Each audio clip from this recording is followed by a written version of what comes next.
The live TV, सच सबसे आगे। नमस्कार, मैं हूं रंजीत झा और आप देख रहे हैं द लाइव टीवी। इजराइल और फिलिस्तीन की जंग में किसी भी मध्यस्थता का कोई असर नहीं हो रहा है। इस वक्त जो बड़ी खबर सामने आई है वो रूह कपा देने वाली है। इजराइल ने सारी रात गाजा पर हमला किया, बमबारी की, गोले बारूद दागे और हवाई हमले की, स्ट्राइक किया। नतीजा यह हुआ है कि गाजा शहीदों से भर गया है। सैकड़ों लोगों की जानें गई हैं इस हमले में, इस बमबारी में, जिसमें सिविलियंस भी थे। बेगुनाह निर्दोष लोगों की वहां पर हत्या हो गई, बेमौत मारे गए सब के सब। इजराइल एकदम से जिद पर अड़ा हुआ है, जबकि अमेरिका एक और जहां गाजा में मानवीय राहत पहुंचाने के लिए कोशिशें कर रहा था, तो दूसरी तरफ जो इजराइल उसका दोस्त है उसे रोक भी नहीं पाया कि वो गाजा पर हमला करना बंद करे। अब देखिए कि गाजा की हालत क्या हो गई है। अपने स्क्रीन पर आप यह विजुअल देखिए।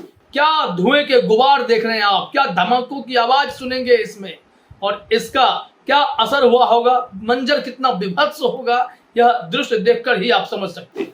जरा इस आवाज को सुनिए और उस खौफनाक मंजर को महसूस कीजिए कि गाजा में उस वक्त आम लोगों की जिंदगियां कैसे बीती होंगी। जो लोग इसके लपेटे में आए उनका क्या उस वक्त हाल हुआ होगा, महसूस कीजिए यहाँ।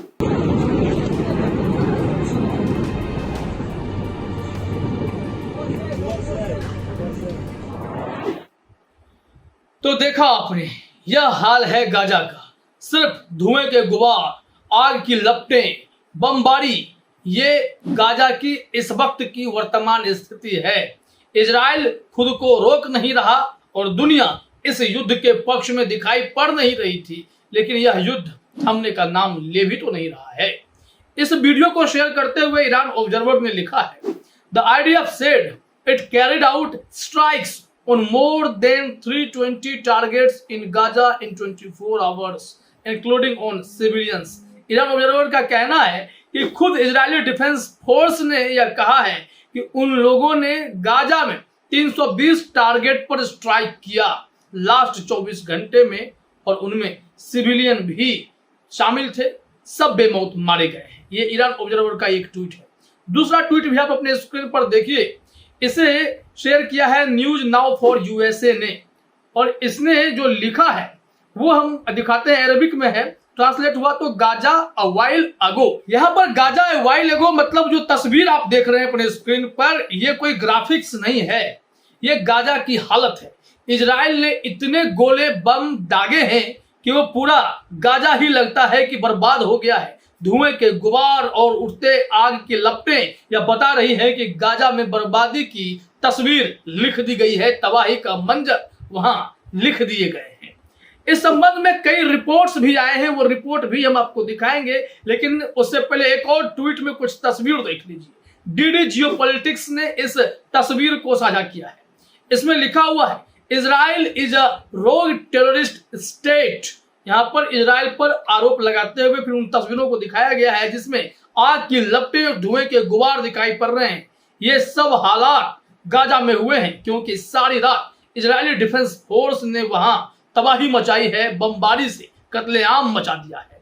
हम इस संबंध में आपको एक रिपोर्ट दिखाते हैं। भारत एक्सप्रेस ने रिपोर्ट प्रकाशित की है और बताया जा रहा है कि कैसे सारी रात वहां पर बमबारी गाजा में इजरायली डिफेंस फोर्स ने की है और वहां हुआ क्या है। हेडलाइन में भारत एक्सप्रेस ने लिखा है, इजराइल की रात भर बमबारी से गाजा में भयंकर तबाही, 400 लोगों की मौत, हिजबुल्लाह के ठिकानों को भी बनाया निशाना। यानी कि हमास के साथ साथ हिजबुल्लाह को भी टारगेट करने के लिए इजरायली डिफेंस फोर्स ने स्ट्राइक किया। ये हवा से हमले किए गए। जो ग्राउंड ऑपरेशन की बात होती है उसमें इजराइल के पसीने छूटते हैं कि गाजा में हम घुसे कैसे। इस वजह से निर्दोषों को, आम नागरिकों को भी इजराइल छोड़ नहीं रहा है। हमास को खत्म करने के चक्कर में गाजा के आम लोग भी बेमौत मारे जा रहे हैं। खबर में जानकारी दी गई है कि इजराइल और हमास के बीच युद्ध समय के साथ और भयावह होता जा रहा है। इजराइल लगातार गाजा में बमबारी कर रहा है। बीते रात को भी गाजा में एयर स्ट्राइक की गई। इस हमले में कम से कम 400 लोगों की मारे जाने की खबर है। फिलिस्तीन ने इस घटना को अभी तक की सबसे भारी बमबारी बताया है। फलस्तीनी समाचार एजेंसी WAFA के मुताबिक फलस्तीनी क्षेत्र में आवासीय क्षेत्रों को निशाना बनाकर कम से कम 25 इजरायली हवाई हमले दर्ज किए गए। रिपोर्ट्स के मुताबिक रविवार रात को गाजा में अलग अलग ठिकानों पर बमबारी की गई। इसके अलावा सीरिया में 2 हवाई अड्डों और कब्जे वाले वेस्ट बैंक में एक मस्जिद पर हमला बोला गया। इसका इस्तेमाल आतंकी हथियार रखने के लिए कर रहे थे। यानी कि यह हमला सिर्फ गाजा पट्टी पर ही नहीं, इनका कहना है कि जो रात भर बमबारी हुई है वो लेबनान में भी की गई है। हिजबुल्लाह के ठिकानों को भी तबाह किया गया है, इसमें ऐसी रिपोर्ट बताई गई है। जरा देखिए, बताया जा रहा है कि IDF प्रवक्ता ने बताया कि लेबनान बॉर्डर पर हिजबुल्लाह के सैन्य ठिकानों पर भी हमला किया गया। इसके साथ ही एक चौकी को भी निशाना बनाया गया, वहां मौजूद सभी हथियारों को नष्ट कर दिया गया। साथ ही एक निगरानी चौकी पर भी हमला किया गया। यह हमला एक फाइटर प्लेन द्वारा किया गया था। यानी कि ग्राउंड ऑपरेशन की बात इजराइल के बूते का है नहीं, इस वजह से ये लोग एयर स्ट्राइक का सहारा ले रहे हैं। हालांकि हमास के जो लड़ाके हैं वो भी समय समय पर इन्हें जवाब देते हैं, अपने ड्रोन के सहारे, हैंडमेड रॉकेट के सहारे या फिर कई और देशों से मिली मदद में जो मिसाइल मिलते हैं या अलग अलग हथियार मिलते हैं उसके सहारे ये सब भी इजरायली सैनिकों के पसीने छुड़ाए रखते हैं।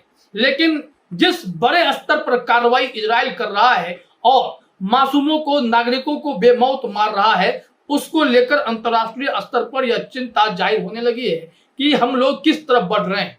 और सारी रात बमबारी के बाद NDTV की एक रिपोर्ट है कि नेतन्याहू ने एक मीटिंग बुलाई है, यानी इजरायली प्रधानमंत्री ने मीटिंग बुलाई है। देखिए अपने स्क्रीन पर, गाजा लेबनान पर रात भर किए गए हमलों के बाद इजरायली PM नेतन्याहू ने टॉप जनरलों से की मुलाकात। और इस मुलाकात का मकसद क्या है, खबर में क्या जानकारी दी गई है, वो हम आपको बताते हैं। जरा देखिए अपने स्क्रीन पर, बताया जा रहा है कि दक्षिणी गाजा में जहां आम लोगों तक दुनिया भर से मानवीय मदद पहुंच रही है, वहीं उत्तरी गाजा में इजरायली सेना के हवाई हमले जारी हैं। इजरायल ने सोमवार तड़के भी हवाई हमले किए। उधर दक्षिणी लेबनान में हिजबुल्लाह के ठिकानों पर भी बीती रात इजरायली विमानों ने जमकर बमबारी की, जिसमें जान माल का काफी नुकसान होने की खबर सामने आ रही है। रॉयटर्स की खबर के मुताबिक इन हमलों के बाद इजराइल के प्रधानमंत्री बेंजामिन नेतन्याहू ने बढ़ते संघर्ष का आकलन करने के लिए अपने शीर्ष जनरलों और अपने युद्ध मंत्रिमंडल की एक बैठक बुलाई है। यहाँ तो बताया जा रहा है कि शरणार्थी शिविर पर भी हमला किया गया है। अब हमास फिलिस्तीन भी चुप नहीं बैठने वाले हैं, ये जवाब देने के लिए अपनी रणनीति बना रहे हैं। जब देखिए यहाँ पर क्या जानकारी दी गई है कि इजराइल के लगातार हो रहे हमलों के बीच हमास ने एक बयान में कहा कि फिलिस्तीनी हमास नेता इस्माइल हानियेह और ईरानी विदेश मंत्री हुसैन अमीर अब्दुल्लाहियत ने रविवार देर रात फोन पर गाजा में इजराइल के क्रूर अपराधों को रोकने के तरीकों पर चर्चा की है।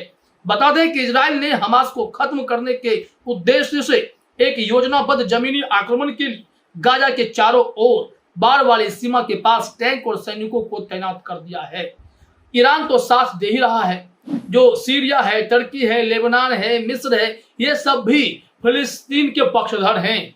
लेकिन ऐसे में अमेरिका जो बीच बचाव का रास्ता निकाल सकता था, वो एक तरफ राहत सामग्री भिजवाता है, जो दूसरी तरफ इजराइल को कहता है कि हमले जारी रखें, उसे गोले बारूद हथियार दे रहा है। तो नतीजा क्या होगा? या वर्ल्ड वॉर 3 की ओर दुनिया नहीं बढ़ेगी तो किस ओर बढ़ेगी? इसके लिए कहीं ना कहीं ऐसे ताकतवर देश भी जिम्मेदार हैं जो इन दोनों देशों के युद्धों के बीच अपने लिए मौके तलाश रहे हैं, फिर चाहे वो बिजनेस का मौका हो या फिर पैसा कमाने का कोई अलग हथकंडा हो। अमेरिका ने सारी हदें पार कर दी है, भुगत गाजा के लोग रहे हैं। फिलहाल इस वीडियो में इतना ही। आप सभी का हमसे जुड़ने के लिए बहुत बहुत धन्यवाद। द लाइव टीवी, सच सबसे आगे।